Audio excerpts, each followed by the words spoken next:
My parents haven't been in the same room since their brutal divorce 5 years ago.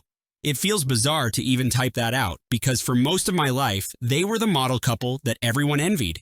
They had the perfect house, hosted legendary block parties, and showered me with everything I ever needed. Then Dad confessed he'd been seeing someone else for months. Mom packed her bags that same night, and every illusion of normalcy we had was torn to shreds. Ever since, they've refused to attend any event together. Birthdays, graduations, even my college orientation. They made me choose. I hated being caught in their crossfire. When I graduated college, I had 2 separate parties to appease their standoff. Dad demanded I invite only him to the ceremony and celebrate with Mom afterwards, but she'd given more than her fair share to get me through school.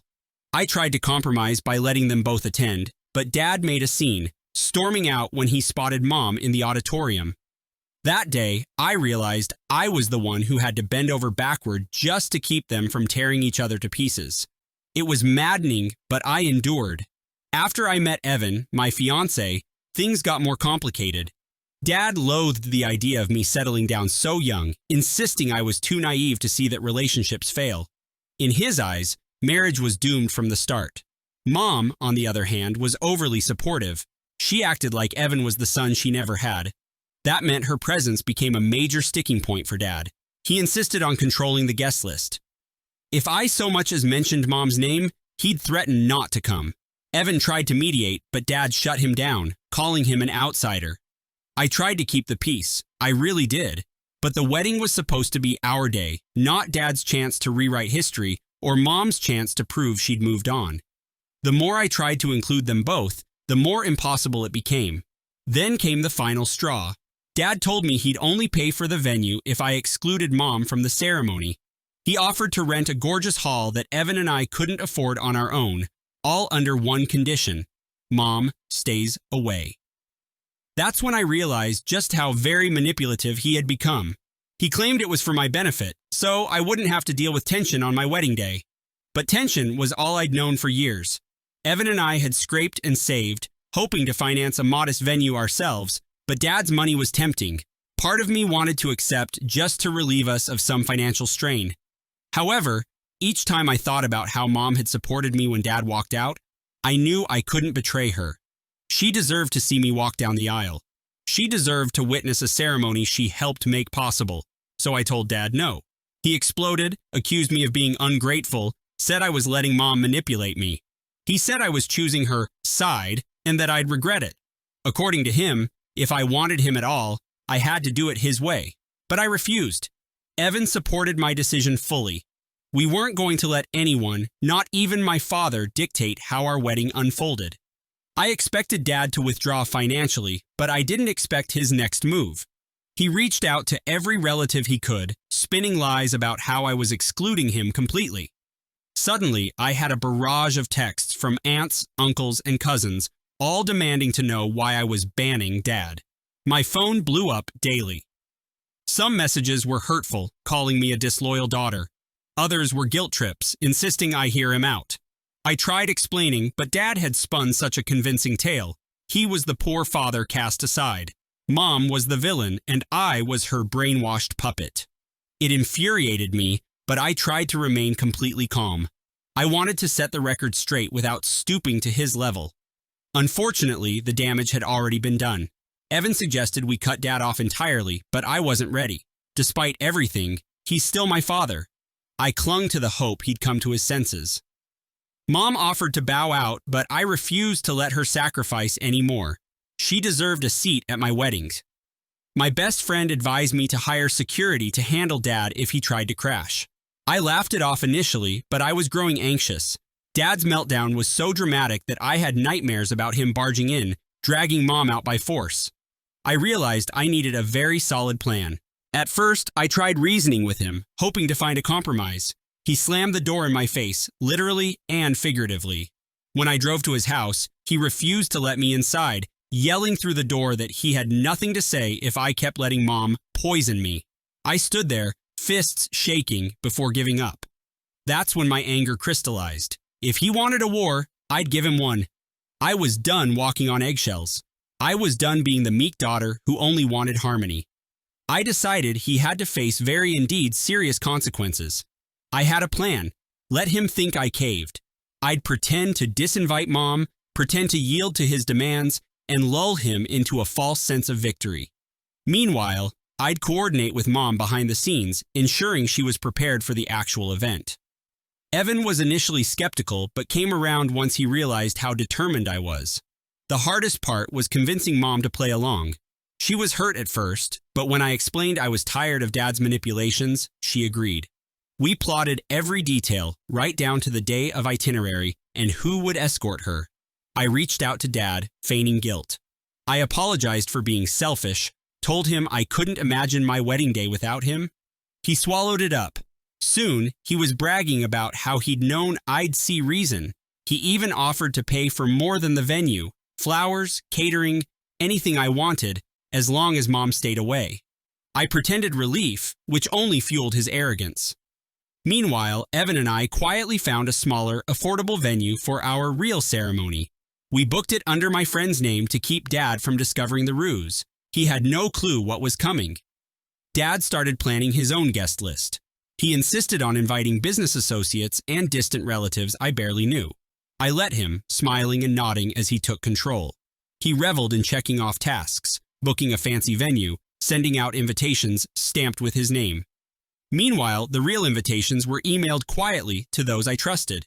The official story was that the wedding date had changed, so I asked people to keep it confidential due to family drama. Those loyal to Dad received the old date and location. I was splitting my guests in a very high-stakes, risky gamble. My plan was to let Dad host his own sham wedding while the real one took place elsewhere. It sounds absurd, I know, but it was the only way to ensure he didn't sabotage our actual ceremony. Some people called me petty, others hailed it as genius when I confided in them. Mom was worried about potential fallout, but I reminded her Dad had never once considered the fallout of his manipulations.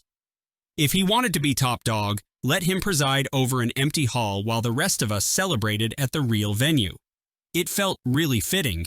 The days leading up to the double wedding were hectic. Dad bragged online about his event, posting updates about the decor and the fancy dinner he'd ordered. He even posted a countdown clock for everyone to see. Meanwhile, Evan and I finished last-minute details for the real ceremony, finalizing vows, confirming the caterer, ensuring our guest list stayed discreet. A few relatives, those stuck in the middle, didn't know which invitation to trust. I gently clarified in private messages, urging them to join us at the smaller venue if they truly supported our marriage. Surprisingly, most of them chose our side wholeheartedly. Finally, the morning of Dad's wedding extravaganza arrived. He texted me, reminding me to be punctual. I played my part, assuring him I'd be there right on time. In reality, I was slipping into my dress at the real venue, surrounded by people who loved me. Mom was in tears, helping me with my hair while my bridesmaids fussed over last-minute details. Evan's parents were already seated, beaming with pride. My heart raced, but not from fear. I was determined to get married on my terms with both parents invited, even if Dad had effectively disqualified himself by ultimate betrayal. The ceremony began. My mother walked me down the aisle, tears shining in her eyes. Evan stood at the altar, looking more handsome than I'd ever seen him. It was a small gathering, but every face radiated genuine love. We recited our vows, exchanged rings, and sealed our commitment with a kiss. The officiant pronounced us husband and wife, and applause erupted. My eyes stung with emotion as I realized this was how it was always meant to be: intimate, full of compassion, and free from toxic demands. As we signed the marriage license, I couldn't stop trembling with relief. During the reception, I got a flurry of frantic texts. Relatives were at the big venue, wondering where I was. Some demanded refunds for hotel bookings. Others were furious they'd shown up to an empty hall. Dad was nowhere to be found. He probably realized what was happening when the staff informed him there was no bride, no groom, just a booked room with fancy table settings and no guest to enjoy them. The phone rang incessantly, but I silenced it. It was my wedding day. I refused to let him poison this moment. I'd deal personally with him later. Sure enough, Dad eventually tracked me down. While Evan and I danced with friends, the door to the reception hall burst open. Dad stood there, red-faced, eyes wild with rage. My cousin tried to block him, but he shoved her aside. In front of everyone, He demanded an explanation, screaming that I'd humiliated him. People gasped, some pulling out their phones to record. I stood my ground. My voice shook, but I refused to be scared. I told him he'd humiliated himself by trying to bully me into excluding Mom. This was the consequence he'd earned, simply not a mistake. He looked like he wanted to lash out, but security intervened, pushing him back. I heard him yelling that I was a completely ungrateful brat, that he'd spent so much money on a venue I never used. I reminded him no one forced him to act like a dictator. He had a choice to be a supportive father, and he chose manipulation. Mom stayed in the background, not needing to say a word. Her mere presence was enough. My father glared at her with pure hatred.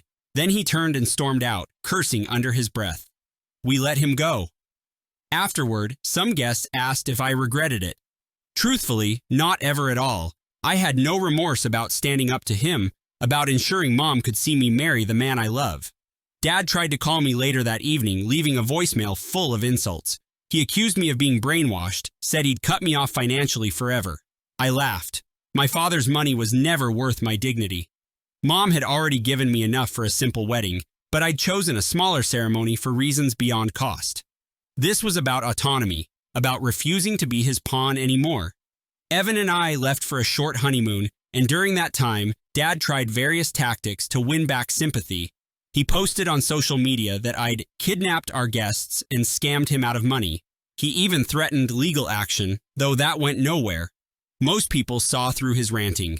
Mom and I stayed quiet, letting him self-destruct. I received texts from relatives who had attended his fake wedding, some absolutely furious, some apologetic.